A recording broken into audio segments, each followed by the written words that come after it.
ପହଞ୍ଚିଛି ଧର୍ମଶାଳା ବ୍ଲକ ପଟୁଣିଆ ଗ୍ରାମ ପଞ୍ଚାୟତର ଶରତ କୁମାର ରାଉତ କିଭଳି ଚାଷ କାମରେ ସେ ବହୁତ ଦୂରନ୍ତର ଓ ବହୁତ ଭଲ ଚାଷୀ। ଆପଣ ଦେଖନ୍ତୁ ତାଙ୍କର କିଭଳି ଭାବରେ ଫସଲ କରିଛନ୍ତି। କ୍ୟାମେରାମ୍ୟାନକୁ କହୁଛି ଦେଖେଇବେ କେମିତି ଫସଲ କରିଛନ୍ତି।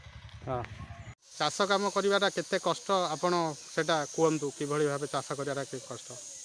ଆଜିର ଯୁବପିଢ଼ିମାନେ ଯେଭଳି ଭାବରେ ମଦ୍ୟପାନ କରୁଛନ୍ତି, ବିଡ଼ି ସିଗାରେଟ୍ ଟାଣୁଛନ୍ତି, ସେମାନେ ମଦ୍ୟପାନ ନ କରି ଯଦି ନିଜ ବିଲରେ ଯଦି ଚାଷ କରନ୍ତେ ଆଉ ବାହାରକୁ ନ ଯାଏ ଦାଦନ ନ ଖଟି ନିଜ ବିଲରେ ପୋଟଳ କାକୁଡ଼ି ଚାଷ କରନ୍ତେ, ବାଇଗଣ ଚାଷ କରନ୍ତେ, ଆଜିର ଦୁନିଆରେ ତାଙ୍କର ପରିବାରକୁ ଭରଣ ପୋଷଣ ଆରାମରେ କରନ୍ତେ।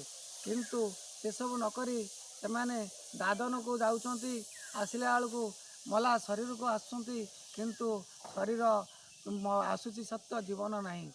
ନିଜ ବିଲରେ ଚାଷ କରନ୍ତୁ, ପରିବାରକୁ ଖୁସିରେ ରଖନ୍ତୁ।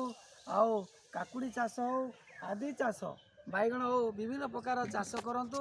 ପରିବାରକୁ ମାର୍କେଟକୁ ନେଇକରି ବିକ୍ରି ଟିକ୍ରି କରନ୍ତୁ, ଆଉ ପରିବାରକୁ ଶାନ୍ତି ଶୃଙ୍ଖଳାରେ ରଖନ୍ତୁ। ଦେଖୁଥିବେ କିଭଳି ମଙ୍କା ଗଛ ଲଗାହେଇଛି। ମଙ୍କା ଗଛ ଗୁଡ଼ା ବହୁତ ଛୋଟିଆ ଛୋଟିଆ ହେଇଛି। ଏଠି ବି ଛୋଟ ଛୋଟ ବାଇଗଣ ଗଛ ବି ଲଗେଇଛନ୍ତି। ଆପଣ ଦେଖୁଥିବେ। ଦେଖନ୍ତୁ ଏଠି ବି ଶାଗ ବୁଣା ହେଇଛି। ଏଠି ଦେଖନ୍ତୁ, ଏଠି ଶାଗ ବୁଣା ହେଇଛି।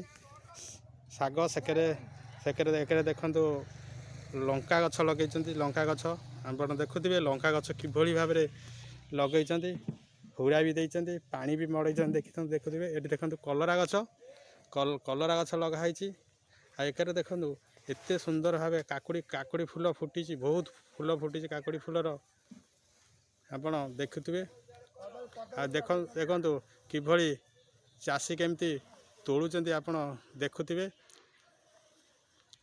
ଦେଖନ୍ତୁ ଚାଷୀ କେମିତି ତୋଳୁଛନ୍ତି, ଆପଣ ଦେଖନ୍ତୁ। ଏକରେ ଦେଖନ୍ତୁ ବହୁତ ଗୁଡ଼ିଏ କଦଳୀ ଗଛ ବି ଏଠି ପକେଇଛନ୍ତି। ଦେଖନ୍ତୁ କଦଳୀ ଗଛ ପକେଇଛନ୍ତି, କଦଳୀ ବି ଏଠି ବହୁତ ଫଳୁଛି। ଦେଖନ୍ତୁ କଦଳୀ ଗଛ ଏଠି ବହୁତ କଦଳୀ ଗଛ। ଏଠି ସବୁ ପ୍ରକାର ଚାଷ ଏଠି ଲଗେଇଛନ୍ତି।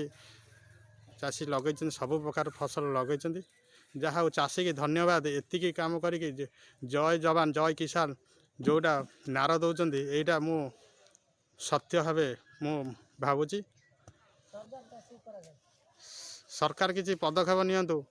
2000 ଦେଇକି କିଛି ନାହିଁ, ଚାଷୀ କେମିତି ବଞ୍ଚିବ, କେମିତି ଇଏ କରିବ।